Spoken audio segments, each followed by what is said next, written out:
Okay. Good afternoon or good morning, depending on where you're from. We'll just give it one more minute and before we get started.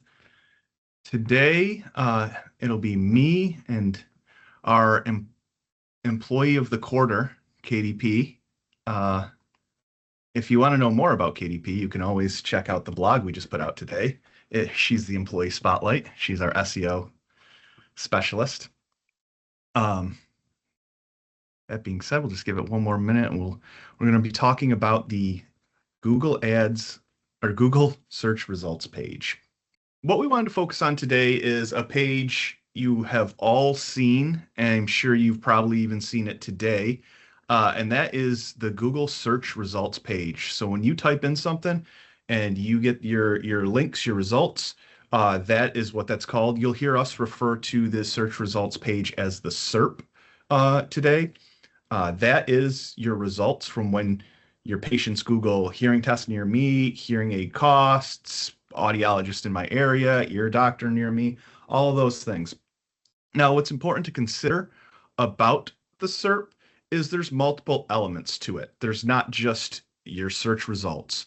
And to us, there's about four key elements on the search results page where your business can show up and attract new patients.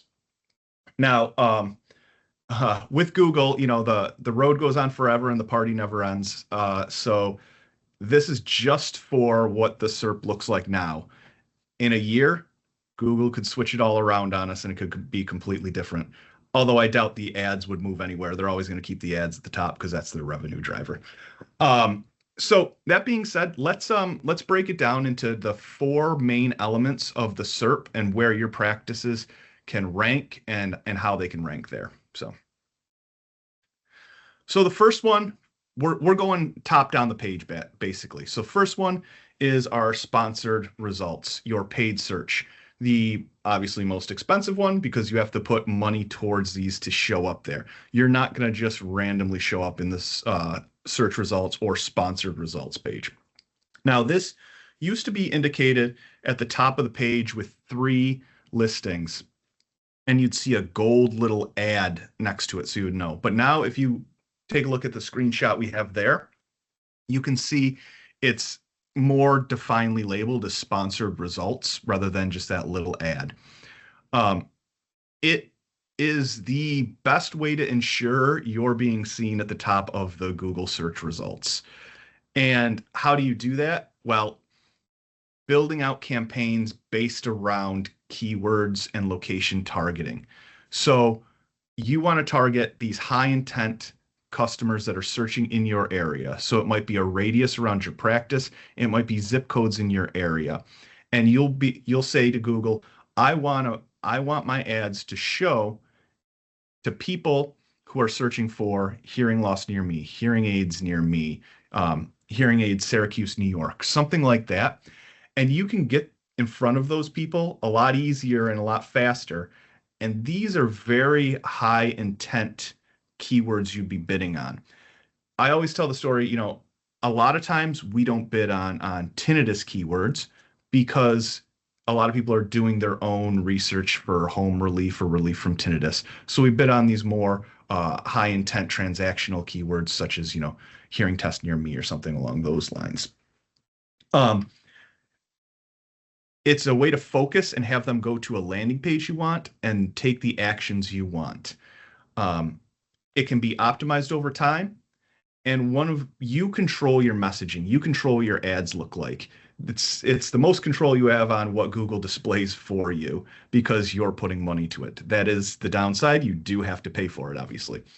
But you can optimize it. For example, if you look on the image there, you can see this campaign is so built out that you have the listing there, you have the call us button so they can quickly call the practice. And then what's below that is all of the site links, different options to go to the site. These are extremely important. If you're paying, you want to optimize how your ads look. You put these site links in. What is that doing? It's giving them options But what it also is doing is it's pushing your competitors' ads down below the fold, which is even in a bigger benefit of those. So just developing them, building them out, making sure they're relevant to the keywords. That's what you want to do with the Google ads. Like I said, always at the top of the page.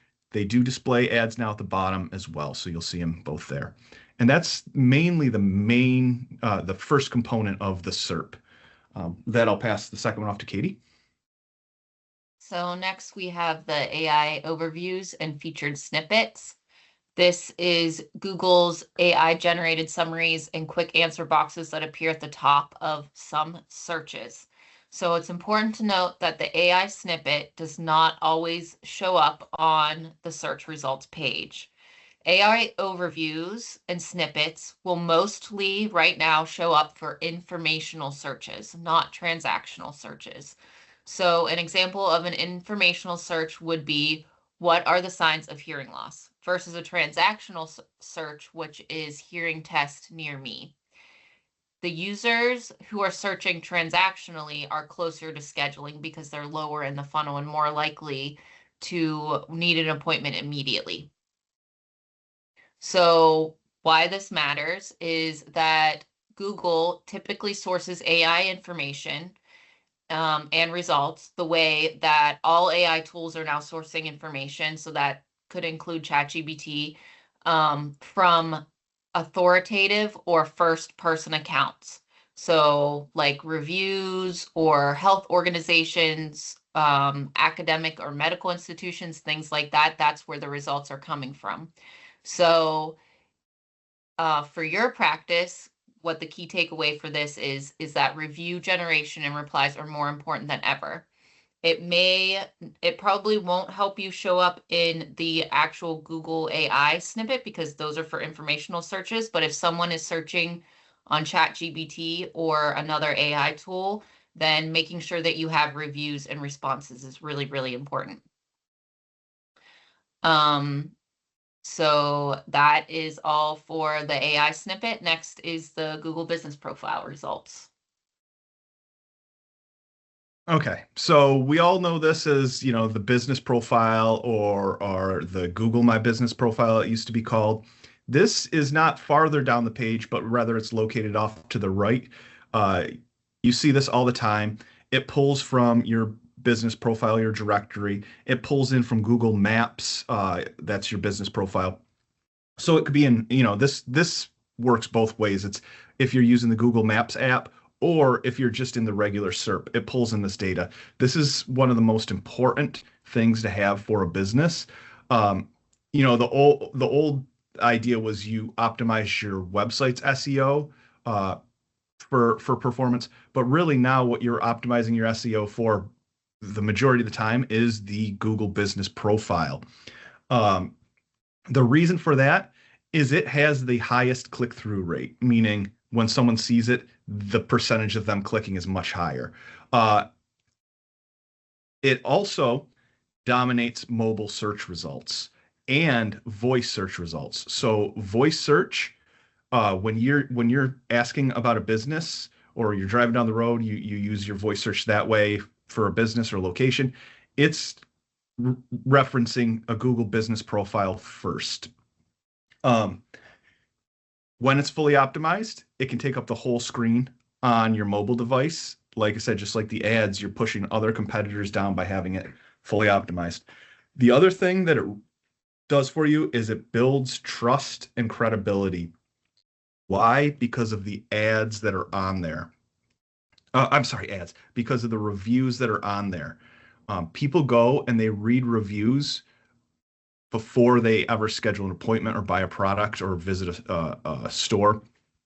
And when they see the reviews and they see a higher review count, typically those are pushed to the top.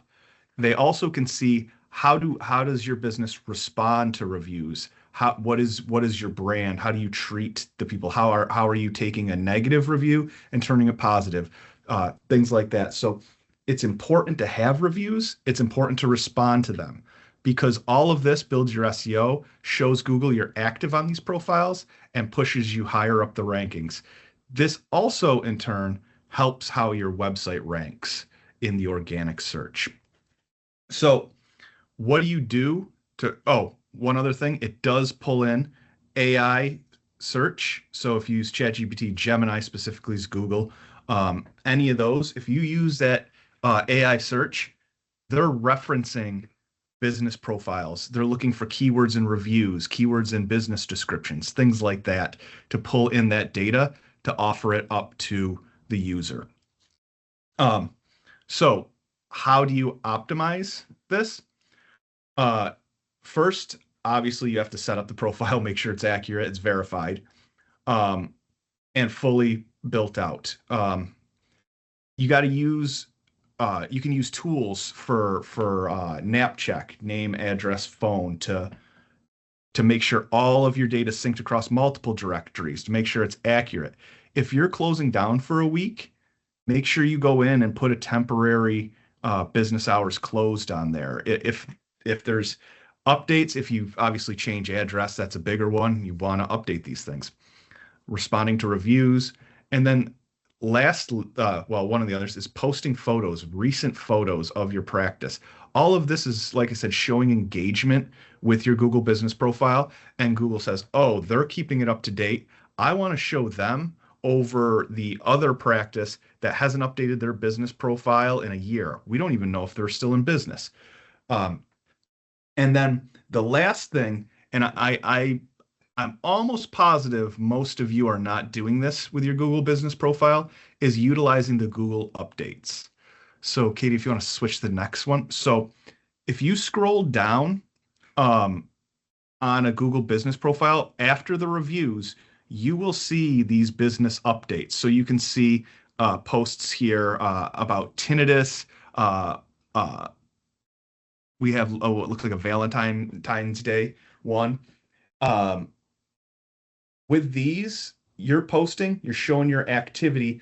Although maybe the user might not see it, Google still sees it. So it's a balance of giving the user what they want and Google what they want, so you rank higher up.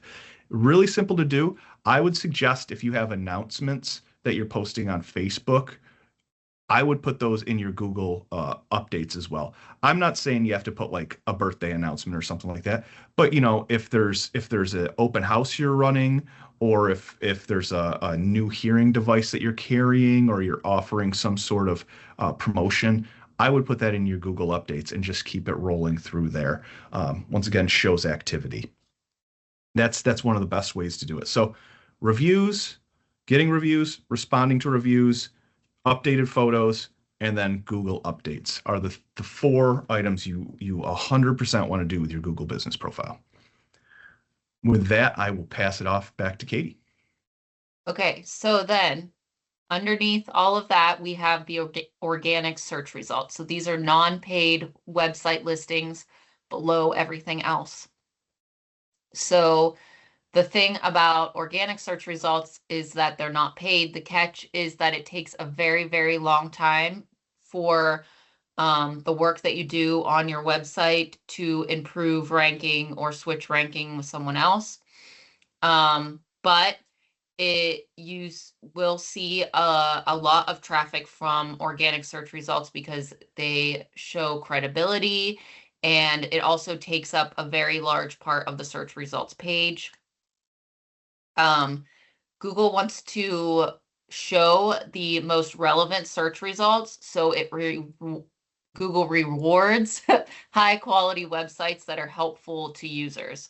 So what that means is that you want to make regular content updates on your website to show Google that you are keeping everything up to date. So that could be like a blog post that is a well-written blog post, one that has high quality sources, things like that.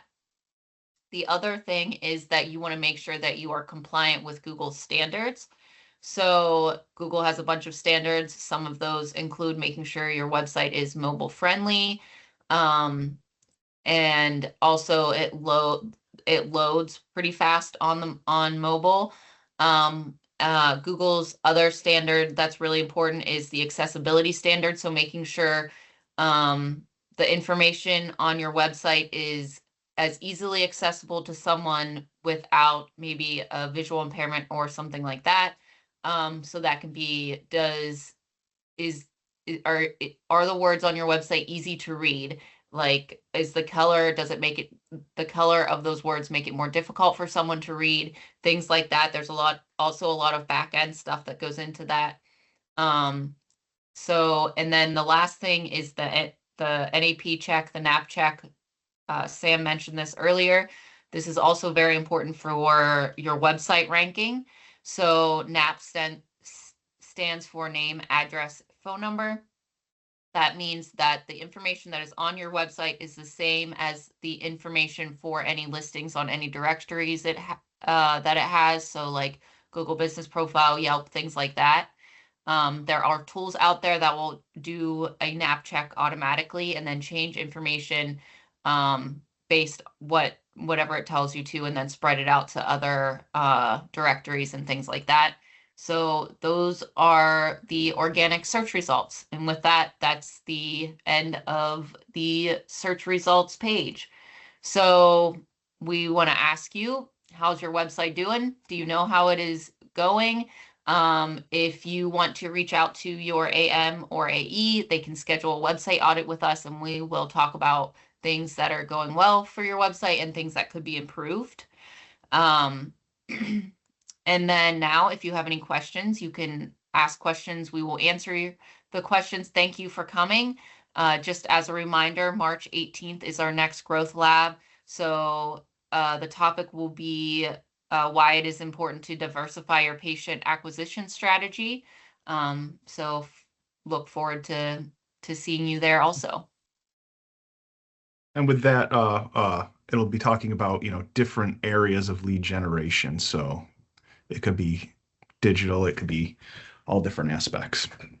But yeah, if there was any questions on any parts of that, and also if you don't feel like asking a question now, we can always respond to them via email, reach out to your AM or AE, and we'd be happy to set up a meeting with any of you to go over this and yeah, give you a report.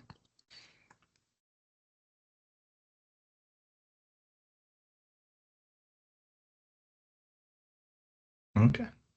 Well, with that, I think we'll wrap it up. Thank you, everyone. Have a great rest of your week, and hopefully we'll see you on March 18th.